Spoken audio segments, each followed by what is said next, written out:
Pilit na bumangon si Abigail kahit na masakit pa ang ulo niya. May hangover siya dahil sa pakikipagsaya kagabi kila Daniel at Rachel. Alas 4 na ng madaling araw nang patuloyan siya ni Rachel sa isa sa mga kwarto sa rest house nito. Kaya naman mataas na ang araw, saka pa lang siya nagising. Hindi siya dapat magpatanghali ng gising dahil hindi siya nagpaalam sa bahay nila. Tiyak na magtataka ang mga tao doon kung nasaan siya. Maging kay Kevin ay hindi niya sinabi sa matindi ang tampo niya rito. Paglabas niya ng kwarto ay naabutan niya si Daniel na papunta sa kwarto niya. Good morning, Abigail. Masakit ba ang ulo mo? Hindi masyado, kaila ni Abigail. Where is Rachel? Umalis na siya dahil kailangan siya sa restaurant. Aalis na rin ako, Daniel. Walang planong makasama ng matagal ni Abigail si Daniel nang silang dalawa lang.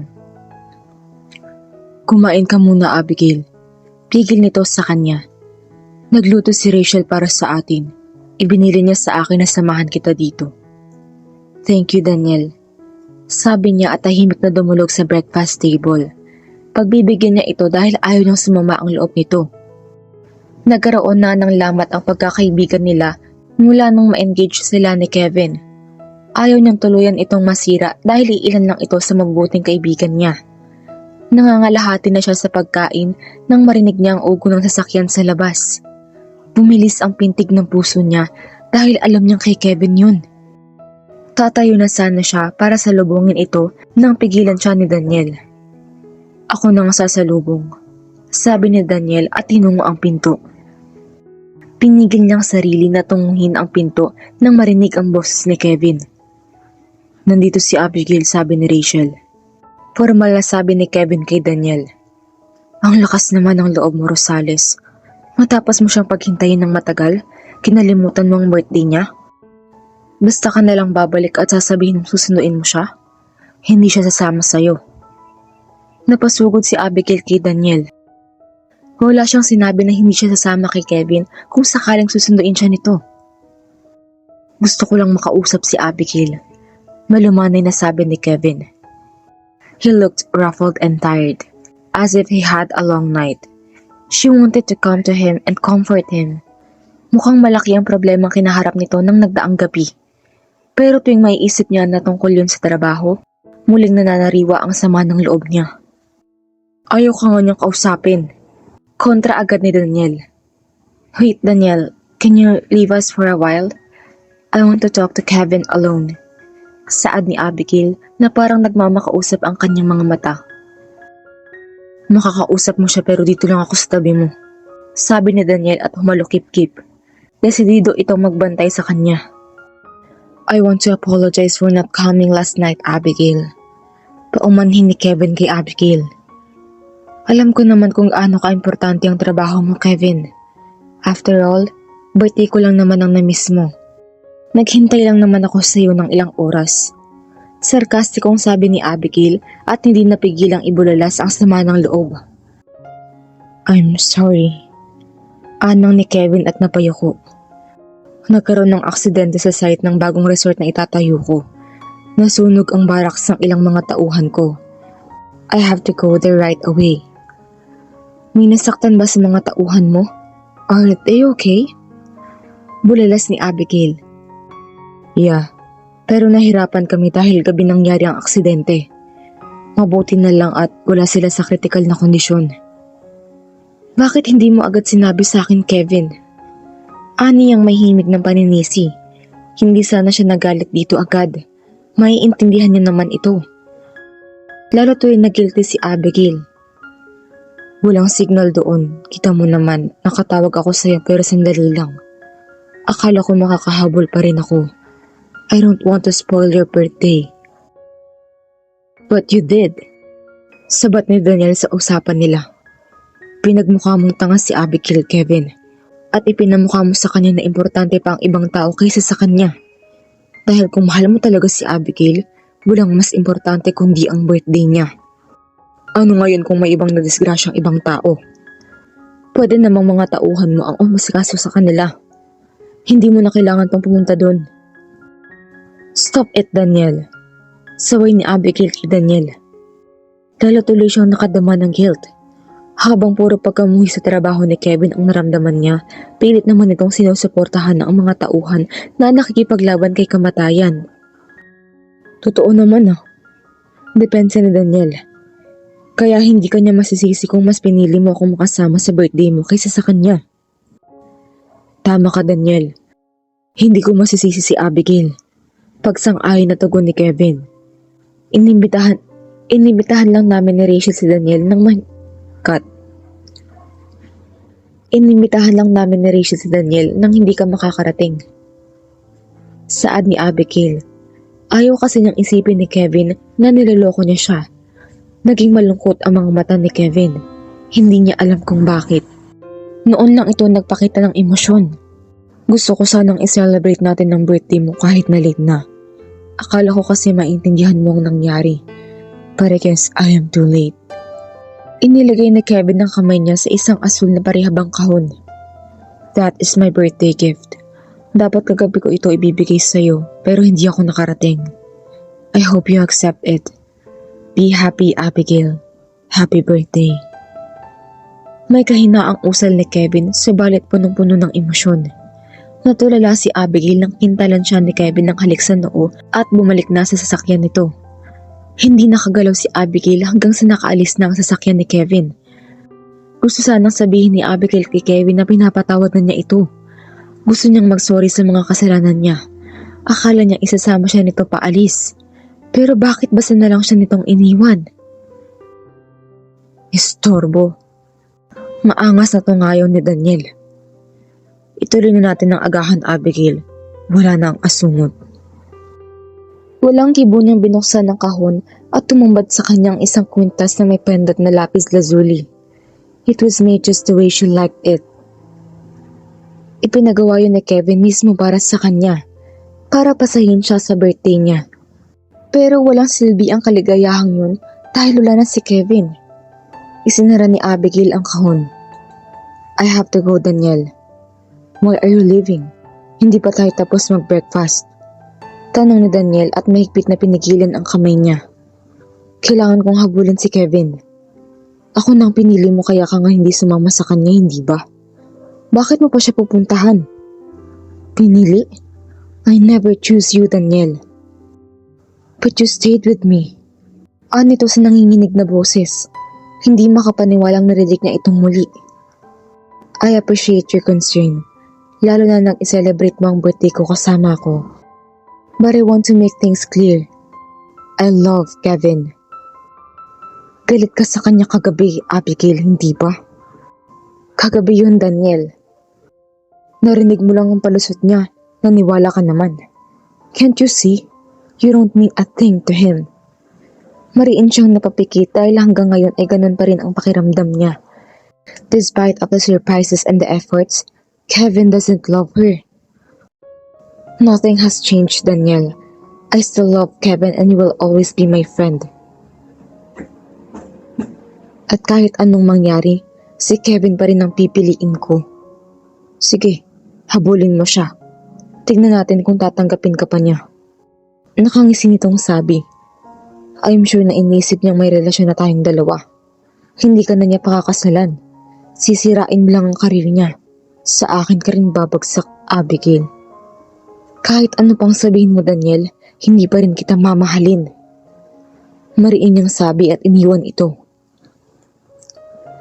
Marami siyang dapat na itamang pagkakamali. Katulad na lang ng pilit niyang ipaglaban ang nararamdaman niya kay Kevin.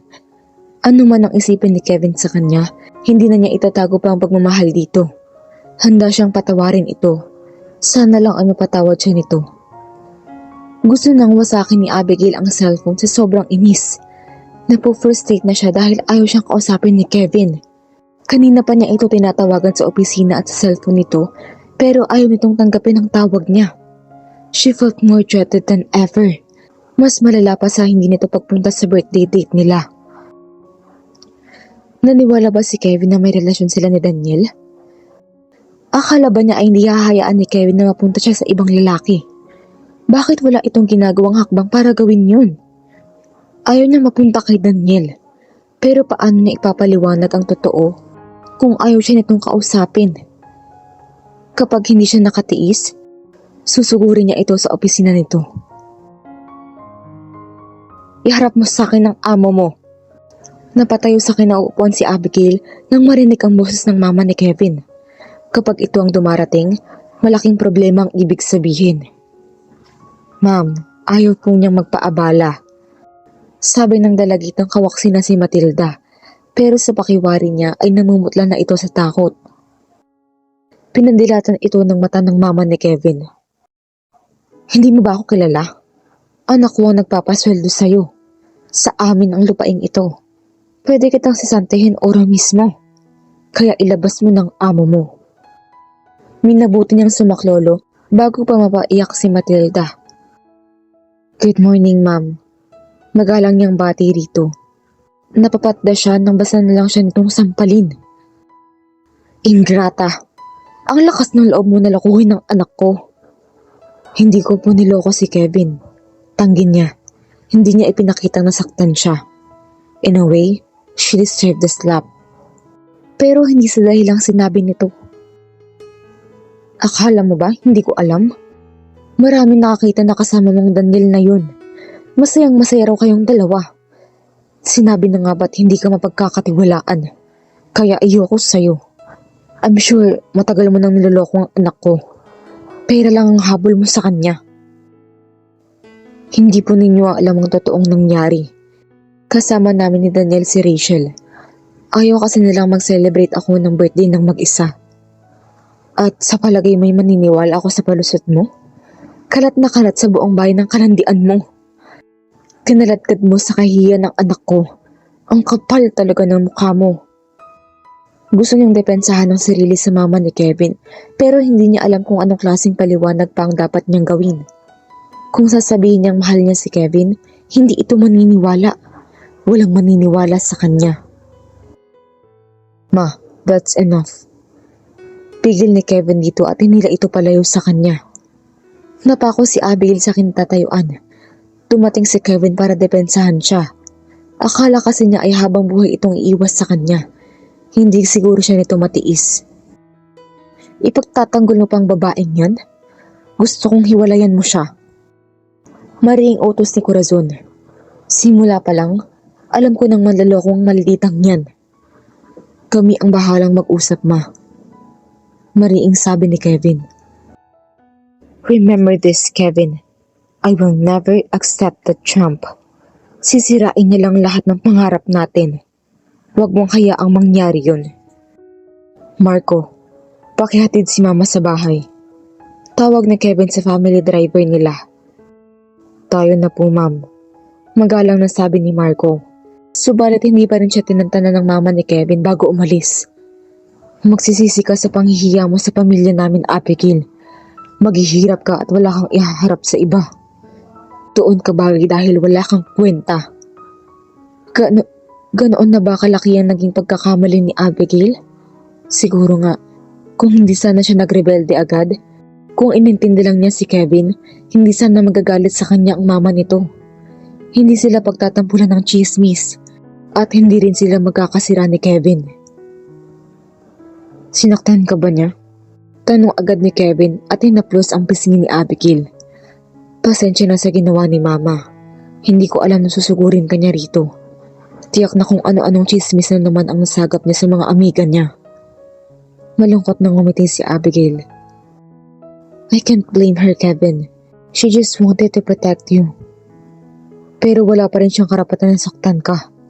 Don't worry. Hindi ka na niya guguluhin kahit kailan. Ipinapaayos ko ng announcement na cancel ng kasal natin. Natigagal si Abigail. What? I want everything to be formal. Para hindi na magugulat ang mga tao kapag nalaman nilang hiwalay na tayo. Dahil kay Daniel kaya ayaw mo kong pakasalan? Naniwala ka sa kanya na may relasyon kami? O baka naman sinusunod mong utos ng mama mo na wag akong pakasalan dahil magiging sakit lang ako ng ulo sa'yo? Sarili kong desisyon ito, Abigail. I am giving you the freedom to choose. Mali na pilitin ka noon ng pamilya mo na ipakasal sa akin. Dahil sa ambisyon ko, ikaw ang nasasaktan. Kung si Daniel ang mahal mo, hindi kita sisisihin. Mahal ka ni Daniel. He can give you the time, care, and love that I can't give you. Pero ikaw ang gusto kong pakasalan, Kevin. Iniisip mo ba ang utang ng pamilya mo? Bayaran mo yun kung kailan mo gusto. Kahit na hindi mo nabayaran, wala na akong plano pang bawiin sa inyo. You don't have to sacrifice yourself anymore. Think about your happiness. But, I love you, Kevin. Hinawakan siya ni Kevin sa magkabilang balikat at niyugyug. Stop fooling yourself, Abigail. Anito sa naghihirap na boses. As if he wanted to believe her but his logic cannot accept it. Sino ba ang may sabi sa'yo na gusto kitang mahalin? Daniel told me that I was a fool to love you. You are starting to act like my father. Laging wala tuwing okasyon. Kaming pamilya niya ang list sa priorities niya. You are the man that I would never dream of marrying or loving, Kevin. Ayoko matulad sa mama ko. Nang pumayag ako magpakasal sa'yo, sinabi ko na hindi ako masasaktan dahil hindi naman kita mahal. Pero nasasaktan na ako sa pambabaliwala mo sa akin. Because I love you. And worse, you can't love me back. Niyakap siya nito. I'm sorry, Abigail. Don't feel sorry for me, Kevin. I already feel sorry for myself. She said in a light voice. Pero hindi ko naman pinagsisihan na mahalin ka. I wish you don't love me. How could I marry you now that you love me? Bakit naman? Hindi ka ba masaya? Sinabi ko na sa'yo noon na wag kang mai-inlove sa akin dahil magiging unfair sa'yo. Now that I know that you are mine, I won't let you go, Abigail. Then don't. Yun nga ang gusto kong mangyari, Kevin. Kevin kissed her. His mouth was demanding. And she gave everything. Yun lang naman ang gusto niyang marinig kay Kevin. Na hindi siya nito itataboy palayo. Hindi na mahalaga kung ano lang ang kaya nitong ibigay. Mas importante na maiparamdam niya rito ang pagmamahal niya. Na hindi niya ito iiwan. Pero paano kung hindi kita kayang mahalin? Hindi ko alam kung paano ba talaga magmahal. I would love to love you but I don't know how. Paano kung akala ko pagmamahal ngang pinaparamdam ko sa'yo, pero mali naman. You'll leave me and I will be alone again. What if I'm not strong enough to love you? Kaya kitang protektahan at alagaan, pero baka hindi kita kayang mahalin. Don't force yourself, Kevin. I am not asking you to love me back. I won't ask you for anything at all. Dahil mamahalin pa rin kita. Naigpit na niyakap ni Kevin si Abigail. Nagselos ako nang makita ko kayong magkasama ni Daniel. I thought you wanted out. Na hindi mo na ako matatagalan. Natatakot ako. I don't want to be alone anymore. She thought that she was vulnerable with him. But he was more vulnerable without her. It felt so good that he wanted her to stay as a special part of his life. Hindi kita iiwan. Iintindihin ko kapag hindi ka uuwi ng maaga. Kung mag-isa akong magse-celebrate sa mahalagang okasyon. I won't be so demanding. Pinisil ni Kevin ang baba niya. At kapag may special occasion na hindi ako makakarating, pipilitin kong bumawi. I promise, Abigail. I am not asking you to promise me anything. But I want to commit to you anyway. I can't love you yet, but maybe I can carry out a promise. Saad ni Kevin at kinintalan siya nito ng halik sa labi. Hindi maubos-ubos ang instruction ni Abigail sa crew ni Rachel na siyang namamahala sa catering. Kanina pa kasi nahihilo ang kaibigan niya dahil katulong pa rin ito sa pag-aasikaso ng pagkain para sa launching ng livelihood program ng grupo nila para sa mga maralitang kababaihan ng lalawigan ng Mindoro na ginaganap sa plaza malapit sa Kapitolyo. Maraming dadalo sa programa kasama na ang mga taong may matataas na posisyon sa lalawigan. Kaya naman pati siya ay malapit na rin bumigay sa pagod kahit hindi pa nagsisimula ang mismong program. Nakaalis na ang head ng catering nang lapitan siya ni Daniel. Good morning, Abigail. Where is Rachel? Nasa office ng papa niya. Napagod siya sa paghahanda ng pagkain. Kaninang madaling araw pa siya gising. Puntahan mo na siya. Ani ang may halong pagtataboy dito. Mula nang magkasundo sila ni Kevin, hanggat maaari ay iniwasan na niya ito. Ayaw na niyang paasahin pa si Daniel. Pwede ba tayong mag-usap?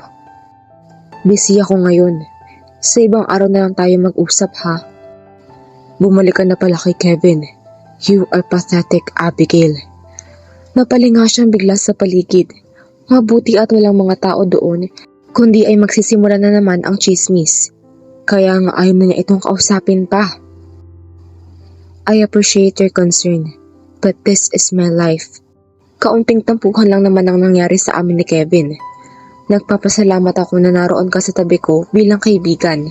Pero hanggang doon na lang yun. Hiniklat siya nito sa braso. Sa akin ka lang magiging masaya.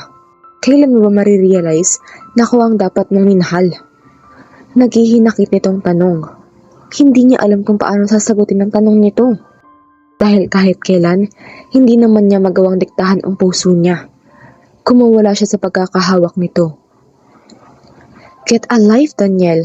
You are dating Rachel now. She is a nice woman and she likes you.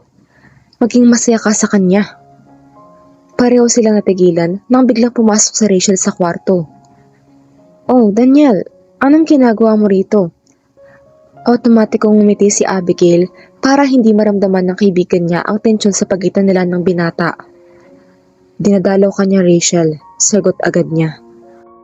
Pupuntahan ka na nga niya sa office ng papa mo, di ba, Daniel?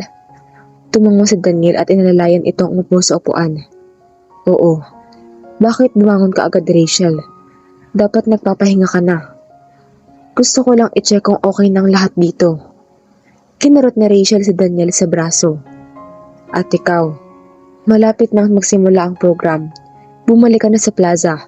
Galit na galit ako sa mga late. Hinalikan ni Daniel si Rachel sa pisngi at nagpaalam. Okay, I am leaving. Pero mungako ka sa akin na magpapahinga ka. Ako ang bahala sa kanya, Daniel. Sabi ni Abigail at ngumiti. Sakto namang nawala ang ngiti ni Daniel nang tingnan niya si Abigail.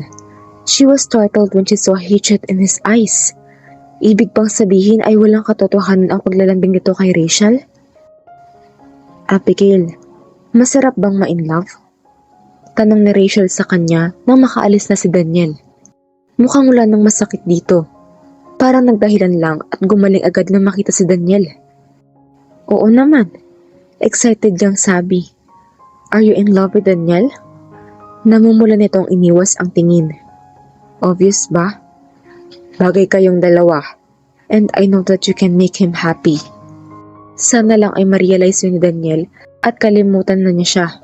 Dahil kahit kailan ay hindi niya ito magagawang mahalin. Nakakaingit si Ate Krisha. Malapit na silang magka-baby. Anang si Abigail at napabuntong hininga.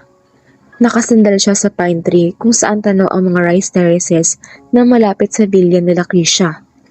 Katatapos lang ng kasal nito at kasalukuyang ginaganap ang reception nang maisipan nilang tumalilis ni Kevin. Yun lang kasi ang pagkakataon nila para makapagpahinga at makapag-usap. 3 months na lang, ikakasal na tayo. Ano bang kinaiinggit mo? Na magkakaroon agad sila ng baby? Pabiro niya itong sinuntok sa braso. Ang iinis pa. Ang totoo, ayokong masyadong isipin ang kasal natin. Namamatay yata ako sa kaba. Matutuloy ang kasal natin. You don't have to worry about it. Anito at humiga sa kandungan niya. And you will be the most beautiful bride. Ilang libo bang bisita natin? Doon ako mas kinakabahan eh. Mas gusto ko kasi na simpleng kasalan lang. Kinagap ni Kevin ang kamay niya. How about a secret wedding here? Willing naman akong ibigay sa iyo ang gusto mo. Sagada may be special. Pero mas gusto ko pa rin ikasal sa Mindoro. Napabuntong hininga si Abigail. Yun kasi yung promise ko sa parents ko, na kung ikakasal ako, doon sa Mindoro. Ako, walang planong mapakasal noon. Saad ni Kevin, natagusan ang tingin sa mga dahon ng pine trees. Kung hindi dahil kay mama, wala akong planong mag-asawa. Do you regret it? Kinintala ni Kevin ng halik ang kamay ni Abigail. Kung may isang bagay man ako na hindi pinagsisisihan, ikaw yun.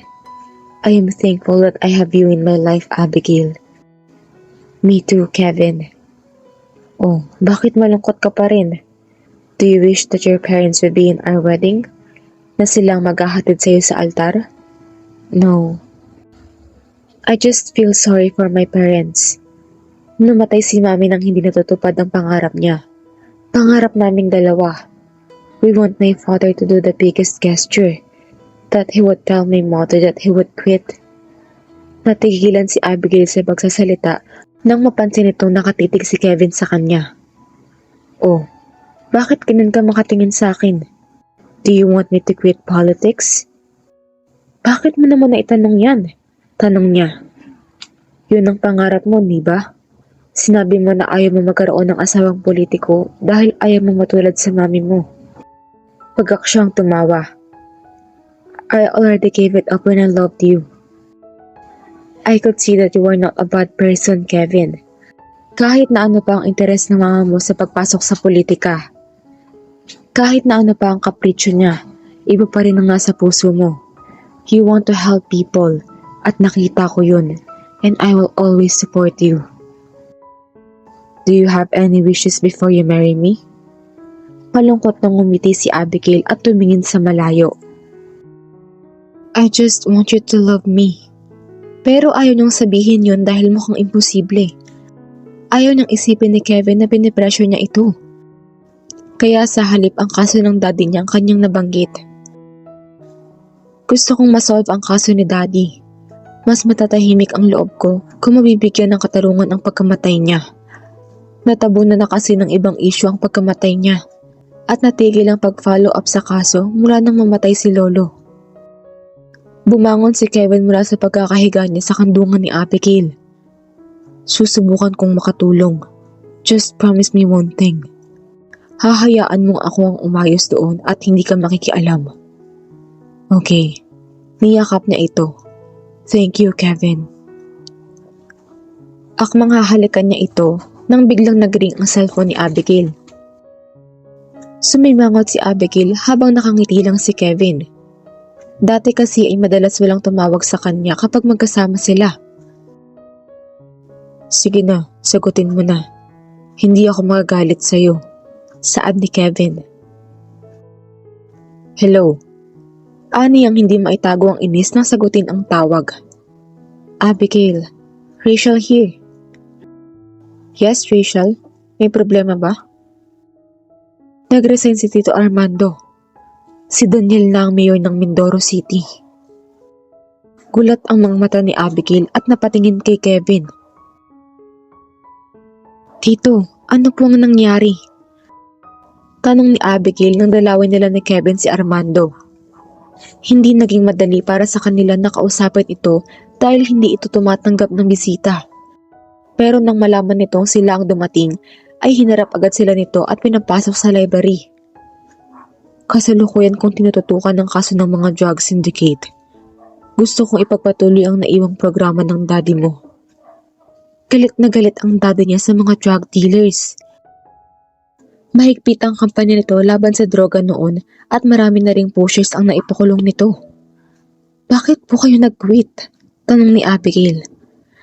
Dahil mas matalino pa ang sindikato kaysa sa inaasahan ko. Pinainan nila ako ng babae. Naging mahina ako. I was this close to exposing the truth. Pinagdikit nito ang dalawang daliri. Pinapili nila ako. Kung magre-resign daw ako para tuluyang matigil ang investigasyon o sisirain nilang pangalan ko. Ayokong tuluyang masira ang reputasyon ko at ang pamilya ko. Kawawa naman sila. Paano ng mga biktima ng mga drug syndicate na yan? Nagngingit-ngit na usal ni Abigail. Hindi ba ninyo sila naisip nang mag-resign kayo? Nangako kayong tutulungan sila pero nasaan ang pangako ninyo? Abigail, tama na. Saway sa kanya ni Kevin. Namutla si Abigail ng mahimasmasan. Sorry po, hindi ko naman gustong sisihin kayo. Yan naisip ko lang kasi yung mga mabibiktima pa ng mga sindikatong yan kung magpapatuloy ang operasyon nila. Himo ko si Armando. Ako ang dapat na mag-sorry, Iha. Dahil sa karupukan ko, hindi ko na matutupad ang pangako ko noon. Si Daniel lang bagong mayor ngayon. Sa palagay ko naman, may pagpapatuloy niya ang mga programang naiwan ninyo ni Daddy. Saad ni Abigail. Ewan ko kung itutuloy niya. Bigla na usal ni Armando. Hindi magkasundo ang dalawa kahit noong buhay pa ang daddy niya at vice mayor pa lang ito. Iniisip po ba ninyo na tuluyan siyang maduduwag sa takot na matulad sa inyo ni Daddy? Tanong ni Abigail. Hindi natin alam kung anong klaseng pananakot na naman ang gagawin ng sindikato sa kanya kung sakaling ipagpatuloy niya ang pinaglaban namin. And we can blame him if he was scared. He cheated that once. Mas maswerte pa rin ako sa daddy mo. Bumigat ang pakiramdam ni Abigail. Kung patuloy na matatakot ang mismo mga nasa pamahalaan, sino pa ang puprotekta sa mga mamamayan? Lahat na lang ay magiging biktima ng mapagsamantala. Sa palagay po ba ninyo may kinalaman din ang sindikatong nakalaban ninyo ngayon sa pagkamatay ng daddy ni Abigail? Tanong ni Kevin. Maraming kalabang elemento noon ang daddy niya kaya hindi alam ng investigating panel kung saan magsisimula sa paghahanap ng anggulo ng pagpatay. Lalo na't maraming naipakulong ng impluwensyang tao ang daddy niya. Sa palagay ko nga, sagot ni Armando at inikot ang paningin. Parang natatakot ito na may makarinig sa pinag-uusapan nila kahit sila lang naman ng tao. Nasa kainitan din ng pag-iimbestiga ang daddy ni Abigail nang mangyari ang ambush sa kanya. Bakit hindi nila kaya pinatay? Tanong ni Kevin at humalokip-kip. Dahil ba mas mainit ang kampanya ng daddy ni Abigail kaysa sa inyo? Umiling si Armando. Pareho lang mainit ang kampanya namin laban sa drugs. Pero sa palagay ko, mas marami siyang natuklasan kaysa sa akin. Enough to have him killed. Maaaring napakasensitibo ng mga impormasyong nakuha niya. Maaaring alam na rin niya kung sino-sino ang mga mastermind ng sindikato. Nakuyom ni Abigail ang kanyang palad. Malaki ang atraso ng mga taong yun sa kanya. Hindi lang buhay ng daddy niya ang kinuha ng mga ito, kundi maging ang sa mami niya. Naulila siya dahil sa mga ito. Ako mismo ang huhuli sa kanila. Mariing saad ni Abigail. Titiyakin ko na malilital injection silang lahat. Tulungan ninyo ako, Tito. Don't be ridiculous, Abigail. Saway ni Armando sa kanya. Baka buhay mo pang maging kapalit. Kung ako nga, walang magawa laban sa kanila. Paano ka pa? Kailan pa sila mahuhuli kung walang lalaban sa kanila? Naghihinakit na saad ni Abigail. Matatakot at mananahimik na lang ba tayo? Anong ginagawa ko? Tanong ni Kevin. Nangako ako sa iyo na tutulungan kitang hulihin ang pumatay sa daddy mo, hindi ba? Natigilan siya nang makita ang sinseridad ni Kevin. Sa sobrang tindi ng naramdaman niyang galit ay nakalimutan niya ito. Nasusuporta rin ito sa kanya. Tama si Kevin, Abigail. Sang-ayon ni Armando.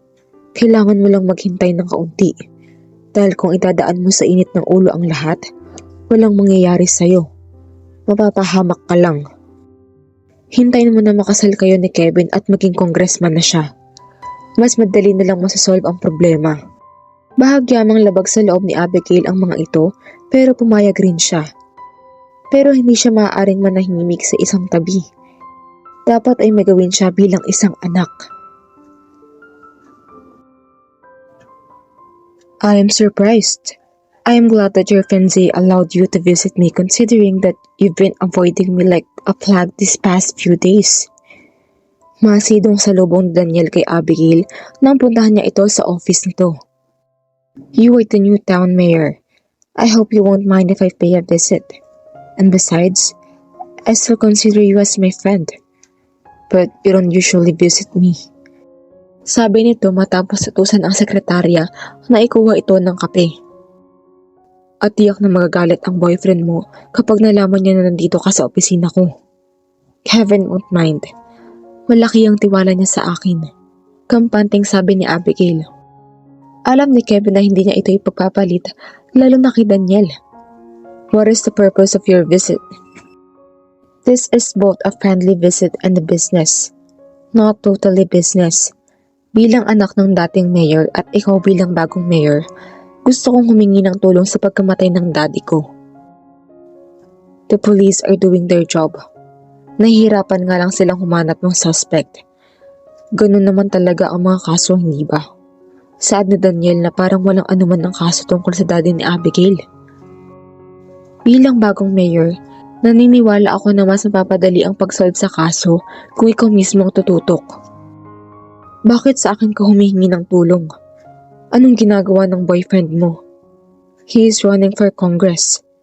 He surely has some connections which could help you. Yes, pero iba pa rin kung hihingin ko ang tulong mo. Inaasahan ko na mas matututukan mo ang kaso dahil kasama ka ni daddy nang mabaril siya. Saglit na napapatda si Daniel sa mga sinabi ni Abigail. Oo, kasama niya nga ako.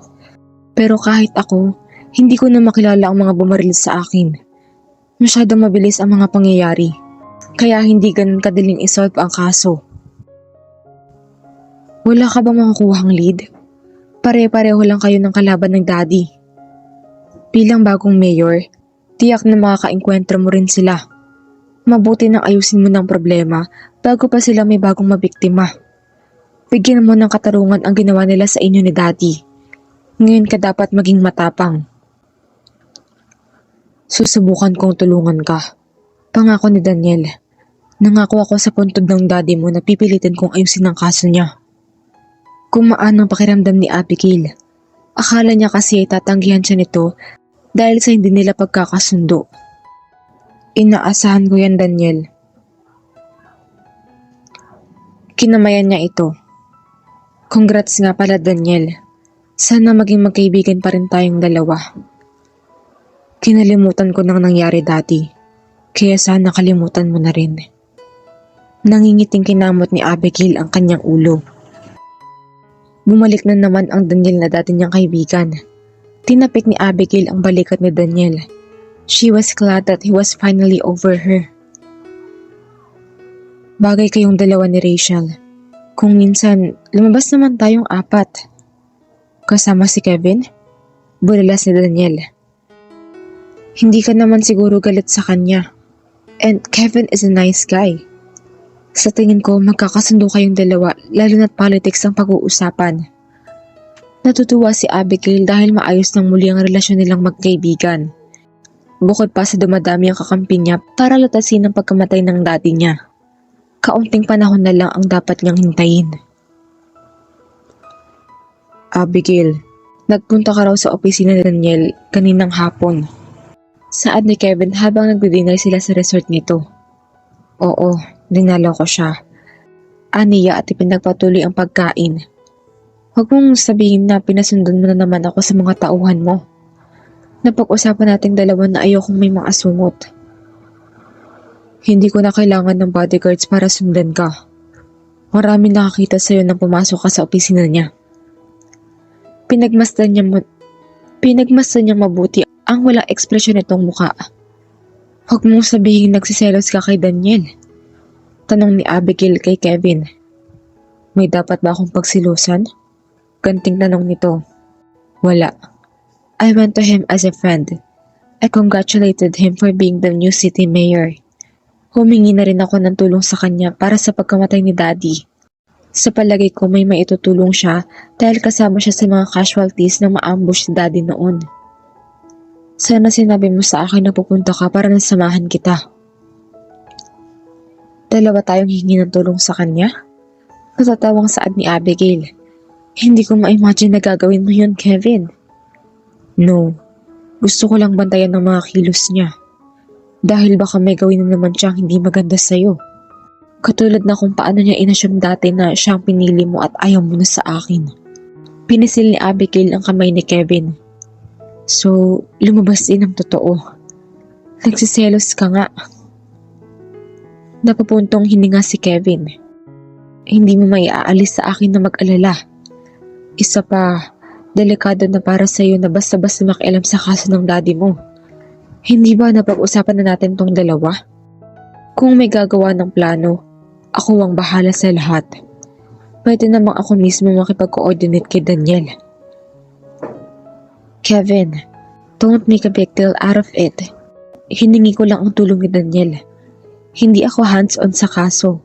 At wala ko nakikitang masama kung ako man mismong lumapit sa kanya. Ako ang inulila ng mga sindikatong yun. Gigil niyang sabi. And asking for someone's help is the best thing I can do. Ginagap ni Kevin ang kamay niya. But we have to be more cautious.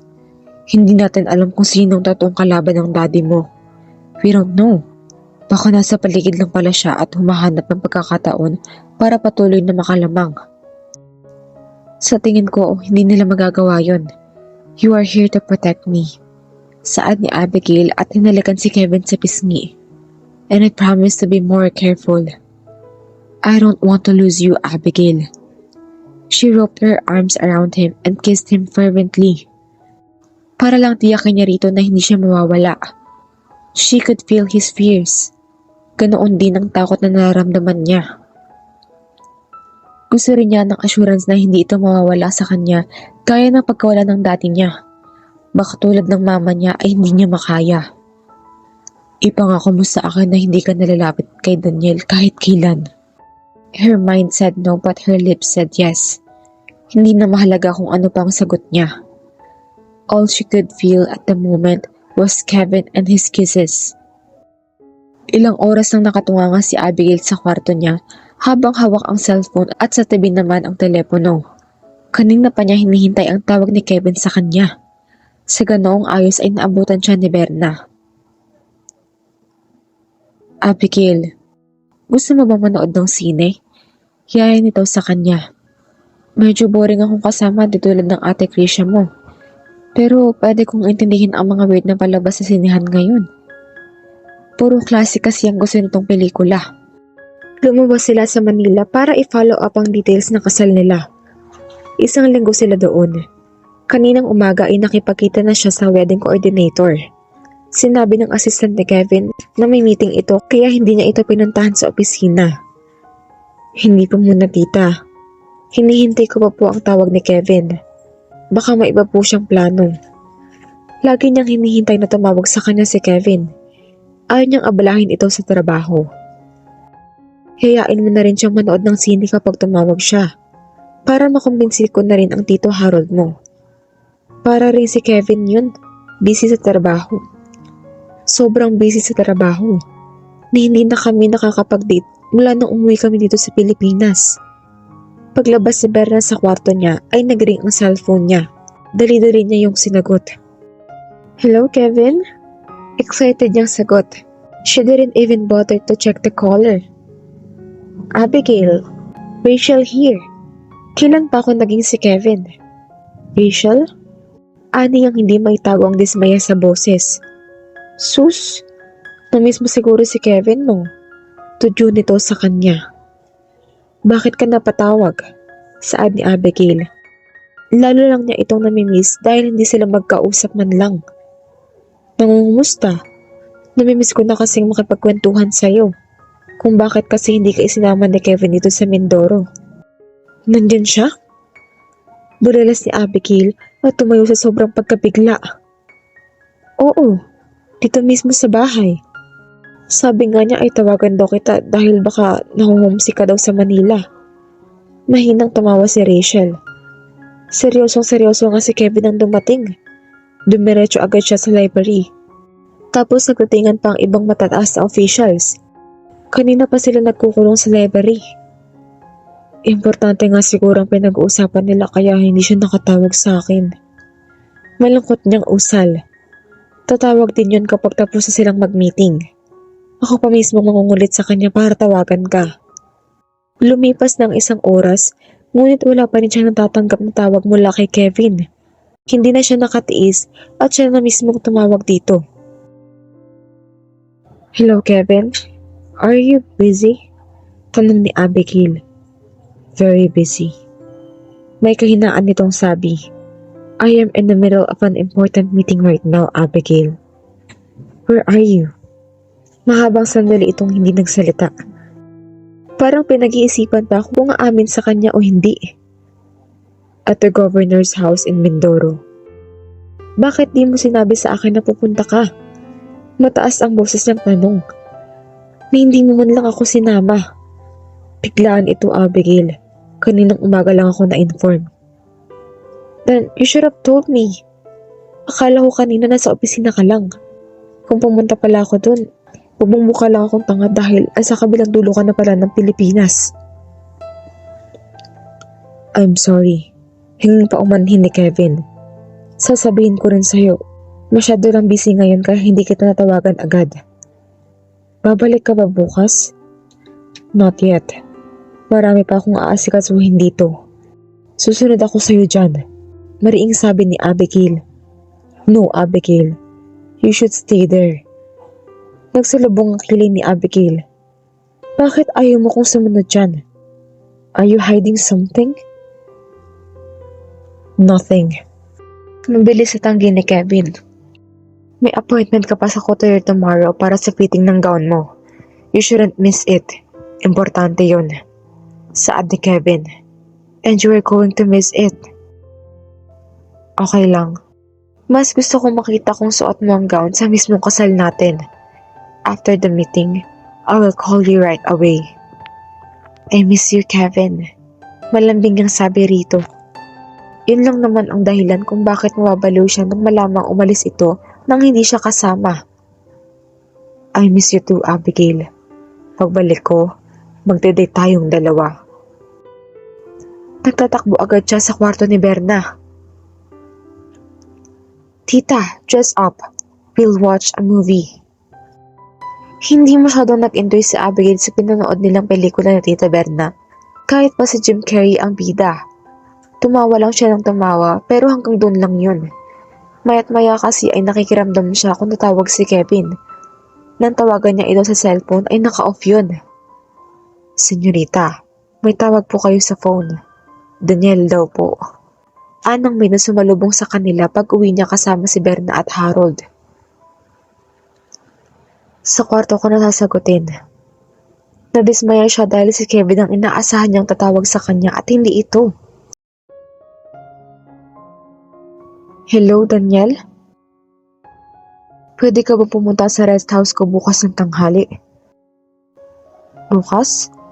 Pero nasa Manila ako. May lead na kasi ako sa pumatay sa daddy mo. Bukas pupunta dito ang kontak ko. Dati siyang miyembro ng sindikato na nagpapatay sa daddy mo. Alam niya kung sino-sino ang mastermind at ang mga hitman na mismo bumaril sa amin sa munisipyo. Pupunta siya agad dito bukas. Handa siyang tumulong. Sino siya? Tanong niya. Gusto ko siyang makausap mismo. Kung gusto mo siyang makilala, pumunta ka rito bukas ng tanghali. Sige, pupunta ako sa rest house mo bukas na bukas din. Nagpabook agad siya ng flight papuntang Mindoro. Naisip niyang tawagan si Kevin para magpaalam dito, pero tiyak na hindi siya nito papayagan. Maintindihan din siguro siya nito kapag nang huli nang pumatay sa daddy niya. Am I late? Tanong agad ni Abigail nang makarating sa rest house ni Daniel. Mula sa airport ay nagpahatid siya sa taxi. Nadali ng kaunti ang flight niya kaya nag-alala siyang baka hindi na niya maubutan pa ang kontak nito. He just came right on time. Idinala siya ni Daniel sa terrace kung saan matatanaw ang man-made lagoon. Take a seat, Abigail. Umupo siya sa upuang gawa sa kawayan. Thank you, Daniel. Lumingalinga sa paligid si Abigail na mukhang may hinahanap. Nasaan na ang sinasabi mong kontak mo, Daniel? Parating na siya. Saad ni Daniel at umupo sa tabi niya. Mag-lunch ka muna. Mukhang hindi ka pa kumakain. Gusto ko nang makausap ang kontak mo, Daniel. Hindi ako pwedeng magtagal dito. Hahabulin ko agad ang flight pabalik sa Manila. Hindi siya nagpaalam kay Kevin. Wala rin nakakaalam na pumunta siya sa Mindoro. Kaya dapat din siyang bumalik agad sa Manila. Lalo na't magtataka si Kevin kung bakit ipinakancel niya ang appointment niya sa Couturier ng araw na yon. Tumawag na siya sa akin kanina. Sinabi niyang paparating na siya. Naghain ito ng pagkain para sa kanya pero hindi niya magawang kumain. She was anticipating for the arrival of his contact. Gusto na niyang malaman ang katotohanan sa pagkamatay ng dati niya para maipakulong na niya agad sa bilangguan. Muntik na siya mapatakbo sa labas nang marinig niyang ugong ng paparating na sasakyan. "Are you ready?" Tanong ni Daniel sa kanya. Tumango si Abigail. "Salamat sa tulong mo, Daniel." "Anything for you." Anito at ngumisi. Hindi alam ni Abigail kung bakit nagdulot sa kanya ng matinding kaba ang mga ngiting yun ni Daniel. Pero mabilis din niyang binaliwala. Naroon siya para sa daddy niya at hindi sa ibang bagay. Nagulat siya nang makita si Judge Javier, ang judge sa Regional Trial Court ng Mindoro. "Abigail, nainip ka ba sa paghihintay?" Kayo po?" Bulalas ni Abigail. Anong alam niyo sa nangyari kay Daddy? Hindi siya makapaniwalang ang tinitingalang tao ay miyembro din ng sindikato. Paano ito nasangkot doon? Natawa si Judge Javier. "Ano bang sinasabi mo, iha? Napagod ka pa siguro sa biyahe. Magpahinga ka muna saka natin simulan ang kasal." "Kasal?" Aniya sa mataas na tono. "Hindi ko alam kung anong kasal ang sinasabi ninyo. Nandito ako dahil sinabi ni Daniel na kakausapin namin ng tao na may kinalaman sa pagkamatay ng daddy ko. Hindi ako ang taong yon. Pinapunta ako dito ni Daniel dahil hiniling mo daw na ako ang magkasal sa inyo. Sikreto daw muna ang kasalang gusto ninyong dalawa habang inaayos pa ninyo ang ilang problema." Lalong naguluhan si Abigail. "Kay Kevin po ako ikakasal." Kiit ni Abigail. "Hindi na ngayon, Abigail. Dahil nagmamahalan tayong dalawa." Saad ni Daniel at kinagap ang kamay niya. "Sinabi ko naman sa'yo na hindi ako papayag na makasal kayong dalawa, hindi ba?" "Hindi ito ang pinag-usapan natin, Daniel. Niloko mo ko." Bulyo ni Abigail at magsimula sa pagkakahawak nito. Nandidiri siya dito. "Pinaniwala mo ako na tutulungan mo kong hanapin ang pumatay kay Daddy." "Oo, Abigail. Pero kapag kasal na tayong dalawa, gagawin mo ang lahat para sa daddy mo, hindi ba?" Tumingin si Abigail kay Judge Javier. "Walang mangyayaring kasalan. I'm sorry." Tinangka niyang tumakbo palayo, subalit hinarang agad siya ng mga bodyguards nito. Pawang may hawak na matataas na kalibre ng baril ang mga ito. Natikagal siya sa kinatatayuan at hindi makagalaw sa sobrang takot. "Hindi pwedeng hindi ka magpakasal sa akin, Abigail. Dahil hindi mangingimi ang mga tauhan ko na saktan ka para lang makasal ka sa akin." Saad ni Daniel. Inakay siya ni Daniel pabalik sa harap ni Judge Javier. "Simulan na natin ang kasalan." Nagsimula nang magsalita si Judge Javier. Ni hindi man lang ito makakontra sa ginagawa ni Daniel. Tiyak niyang tau-tauhan din ito ng binata. At hindi na rin siya magtataka kung makakuha man ito ng marriage license kahit na wala siyang alam. Mas malakas na ang connection nito ngayong mayor na ito ng lungsod. At hindi niya alam kung ano pang kayang gawin nito. Todo ang ngiti ni Daniel habang pinakikinggan ang seremonya. It was her fault. Masyado siyang tiwala. Pinaniwala niya ang sarili na ito pa rin ang mabuti niyang kaibigan. Pero hindi siya papayag na tuluyang malugmok sa kumunoy. Hindi siya magpapakasal sa ahas na tulad nito. "Abigail Gomez, do you accept Daniel Herrera as your lawfully wedded husband?" Mariing pumikit si Abigail dahil masakit sa pandinig niya ang itinanong ng judge. "No." Mariin niyang sagot. "Anong sinabi mo, iha?" Tanong ni Judge Javier. Dumilat si Abigail at direktang tinignan sa mata ang judge. "I said no." Sa kanya tinignan ang namumutlang si Daniel. "Hindi ako mapapakasal sa iyo dahil hindi kita mahal. Kaya tigilan mo ng kalokohang ito, Daniel." Maigpit na hinawakan ni Daniel ang kamay niya hanggang halos magmarka na yun sa balat niya. "Huwag mo kong ipahiya, Abigail. Hindi mo pa ako nakikita kung paano ako magalit ng husto kapag napapahiya ako. Ngayon pa lang, nakakahiya ka na, Daniel. At hindi ako natatakot sa galit mo. Mas matakot ka sa galit ko.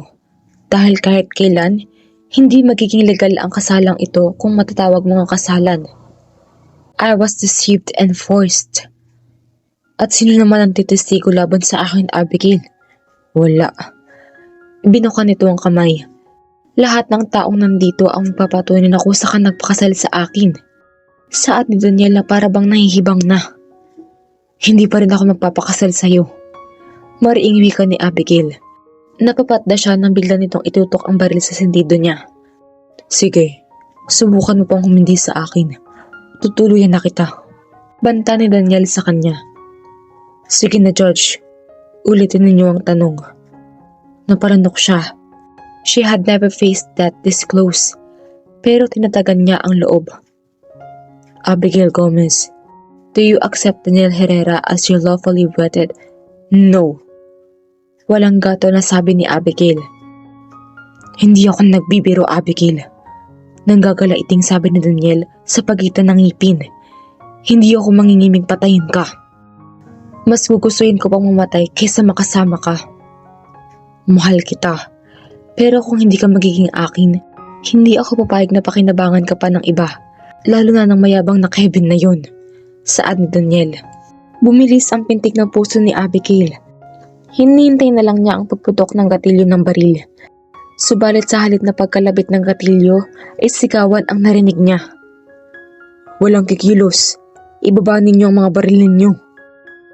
Nang idilat niya ang mata, ay isa-isa nang nakatutok ang baril ng mga Special Action Force ng pulis sa mga tauhan ni Daniel. Nakataas ang mga kamay ng mga ito. Isa sa mga bodyguard ni Daniel ang tumutok sa ulo nito at kinuha ang baril na nakatutok kay Abigail. Sorry boss, trabaho lang. Matagal mo na pala akong inaahas, Alcantara. Ikaw ang matagal ng ahas, Daniel. Sabi ng gobernador ng lalawigan. Kasama nito si Kevin at ang Provincial Chief of Police. Hindi ko alam na ang mismong pinakain namin sa palad ang tutuklaw sa amin. Hindi ko alam ang sinasabi ninyo, Gov. Saka wala kayong karapatan na basta sumugo dito sa bahay ko nang walang permiso. Inabot ng Chief of Police ng Mindoro City ang warrant of arrest dito. Mayor Daniel Herrera, dinadakip ka namin sa salang pagpatay sa dating mayor na si Edward Gomez. Ganoon din sa pagiging sangkot mo sa sindikato ng illegal na droga. You killed my father? Hindi makapaniwala si Abigail na ang taong itinuring niyang kaibigan ang pumatay sa sarili niyang ama. Hindi totoo yan. Tutol ni Daniel habang pinupusasan. Wala kayong ebidensya. Ginagawa lang ninyo ito para sirain ako.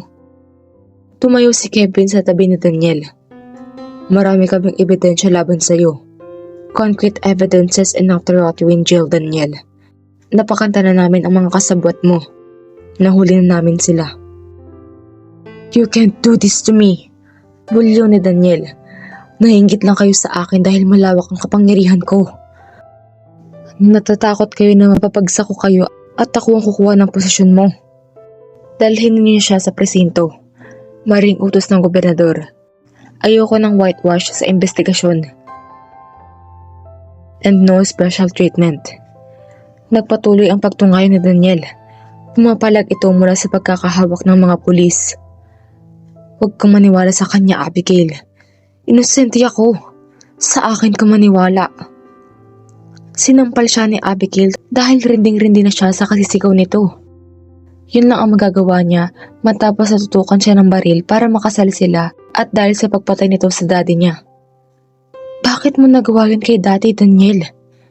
Mula pagkabata, itinuring kanyang anak. Siya pa mismo nag-alok at nag-train sa'yo na pumasok ka ng politika. Tapos ganito lang ang gagawin mo sa kanya?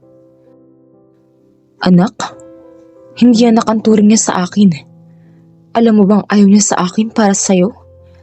Pilit niya akong pinalalayo sa'yo nang malaman niyang miyembro ako ng sindikato ng droga. Gusto niyang mag-resign ako sa pagkakonsihal at iwan ka. Hindi ko magagawa yun. Mahal na mahal kita. Nakagat ni Abigail ang labi niya upang pigilang mapaiyak sa sobrang galit. Mahal mo ako? Kaya pala nagawa mong patay ng daddy ko. Yun ba ang pagmamahal? Dahil sa'yo, nawala ang mga magulang ko. Akmang sasampalin niya ito muli nang pigilan siya ni Kevin at yakapin. Tama na, Abigail. Napahagulgol si Daniel at tumuhod sa harap niya. Nagawa ko lang yun para patahimikin siya. Ipupulgar niya ang lahat ng nalalaman niya tungkol sa akin Nakukulong ako. Paano mo pa ako mamahalin pagkatapos yun? Ayoko mawala ka sa akin. Kaya siya na lang ang inalis ko sa landas ko. Dapat kang matawa dahil hindi na siya sagabal sa mga pangarap natin, hindi ba? Hibang na saad ni Daniel. At sinadya mo rin siguro na makasama sa mga nasaktan sa pagpatay kay Daddy para maawa ko sa'yo. Saad ni Abigail sa matigas na tinig. Ginawa ko yun lahat para mahalin mo ko. I did everything for you. You were sick, Daniel. Nagawa mo kaming paikutin. Noong una, na-appreciate ko pa ang pagmamahal mo. Pero hindi na ngayon. Yumakap si Daniel sa binti ni Abigail. Patawarin mo ko, Abigail. Gagawin ko ang lahat para patawarin mo ko. Hindi ito tinignan ni Abigail habang nagmamakaawa ito.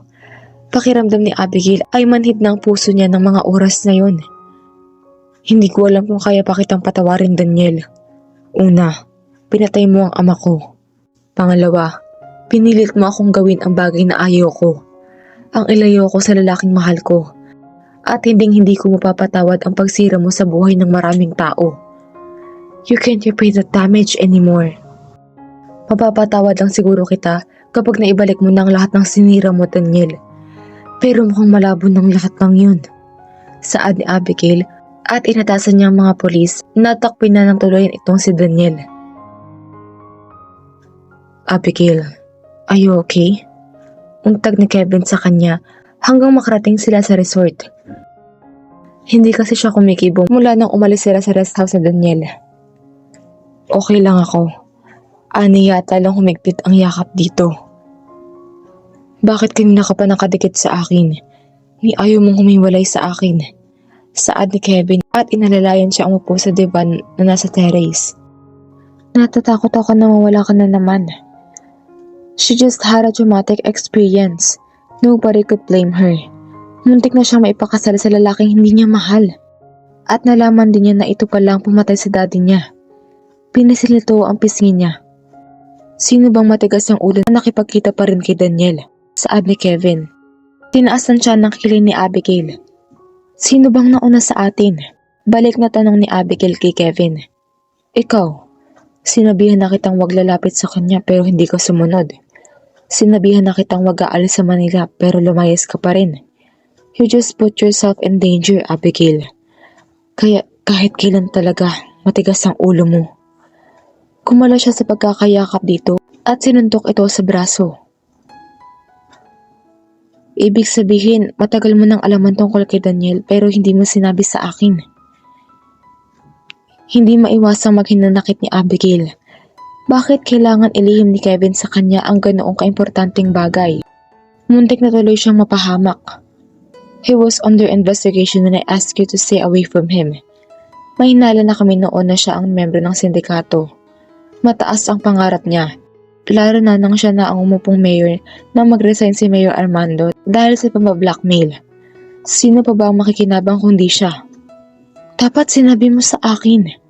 Paninisi ni Abigail dito. You will blow everything up in no time. Aandartiyak ang pagiging impulsive mo. Ikaw mismo ang kukumpronta kay Daniel and he will just deny it. Magkakaroon pa siya ng ideya na may sumusubaybay na sa kanya. Mapapahamak ka lang. Kaya nga hindi kita sinama dito noong meeting namin dahil ayaw namin gamitin kanya laban sa amin. Ibig sabihin, babalik ka na sa Manila kapag nahuli na siya?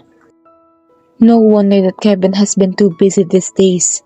Kaya wala na rin itong time na kausapin pa si Abigail dahil pinag-uusapan ng mga ito kung paano dadakipin ang taong pumatay si daddy niya. At muntik pang masira ang diskarte ng mga ito dahil sa kanya. Niyakap siya nito sa bewang. Now you know. Nakangiting saad ni Kevin. Hindi mo na kailangan magtampo sa akin, hindi ba? How stupid. Bulalas ni Abigail at itinulak siya palayo. Lalo kasi siyang nainis dito dahil ayaw niya ng pinaglilihiman. Bakit hindi mo sinabi sa akin? Alam mo ba na muntik na ako makasal sa impaktong yun? At kung hindi kayo dumating sa tamang oras, wala ka ng babaeng pakakasalan. Malamang sumabog ng ulo ko. Bakit naman sasabog ang ulo mo? Dahil kahit anong pilit na Daniel ay hindi ako mapapakasal sa kanya. Mas gugustuhin ko pang tumama ang bala sa ulo ko kaysa makasal sa lalaking yun. Hindi ka tatamaan ng bala, Abigail. Matigas ang ulo mo eh. Kinintala ni Kevin si Abigail ng halik sa noo. Hindi ko alam kung matutuwa ako sa'yo, Abigail, dahil masyado kang matapang. Paano kung tuluyan kanyang pinatay? Paano niya ako papatayin kung nanginginig ang kamay niya? Hindi niya ako kaya. Magaling siyang mag-utos, pero ayaw niya nang madumihan ang kamay niya. Niyakap siya ni Kevin. Sa uulitin, susunod ka na sa utos ko, Abigail. Lahat naman na ginagawa ko para sa kabutihan mo lang. Nakonsensya at napayuko si Abigail. Sorry, wala akong tiwala sa'yo. Akala ko kasi hindi mo inaasikaso ang kaso ni Daddy na ako ang huli sa priorities mo. Kaya kaunting bola lang ng Daniel na yon, naniwala ka agad. Sorry na nga. Lalong hinigpitan ni Abigail ang yakap dito. In a way, parang pinagtaksila na rin kasi niya ito. Sa susunod kasi, sabihin mo ng mga plano mo sa akin. I really hate surprises. With your volatile nature, I prefer to keep things secretly. Yung solve na bago ko sabihin sa'yo. Makikialam ka lang kasi. At hindi totoong ikaw ang list sa priorities ko. Talaga ba, Kevin? Saad ni Abigail. It sounds like a music to her ears. Ngayon lang kasi niya naramdaman ang pagpapahalaga at pagprotekta nito sa kanya. Yes, because I love you. And I promised myself that I will do everything to make you happy, Abigail. I am happy, Kevin. Very happy. At kahit hindi na ako tumakbo sa eleksyon, okay lang sa akin. Basta yun ang hihilingin mo sa akin. Why would I do that? Tanong ni Abigail. Nasisiraan na ba ito ng bait? Kasama yun sa mga pangarap nito. Ang magkaroon ng mataas na posisyon sa gobyerno. Bakit nito isusuko dahil lang sa kagustuhan niya? I want to do the biggest gesture. Ang bagay na hindi na ibigay ng daddy mo sa mami mo. To tell her that he would quit. Tumawa ng malakas si Abigail dahil masayang masaya siya. Napatunayan niyang mahal nga siya nito. Why would you quit when I am not asking you to? Mas gusto kong pagsilbihan mo ang mga taong mahal ko. This country and its people need you. Dahil hindi lang pansariling interes ang iniisip mo, kundi maging ang kapakanan ng iba. They are expecting you to help them, Kevin. Don't fail them, and don't you dare fail me. Pero ayaw mo maging politician ang mapapangasawa mo, diba? Noon yun. Hindi ko pa naintindihan ang klase ng paglilingkod ng daddy ko. Hindi ko pa rin alam kung paano magmahal ng tulad ng mami ko. Nahanda siyang magsakripisyo at intindihin ang ginagawa ni daddy. Ngayon ay naiintindihan ko na ang mga yon. Hindi na magtatampo si Abigail kung sakaling hindi ito magpapakita sa kanya dahil may importante itong meeting. Hindi na siya magagalit kung hindi man siya nito isama sa mga lugar na pupuntahan nito. Alam naman niyang lahat ng gagawin nito ay para sa ikabubuti niya at ng nakararami. Don't expect too much from me. I might fail you. Tinapik ni Abigail si Kevin sa balikat. Huwag kang magdrama. Ipakita mo sa akin ang kumpiyansa ang ipinakita mo sa akin nang sabihin mong desidido ka na ako ang pakakasalan mo. That you would do everything to make me say yes. Alam ko na kaya mong gawin ang lahat. I am here, Kevin, to help you to be a good public servant. Hindi mo ko iiwan, Abigail? She nodded and kissed him. You were not alone anymore, Kevin.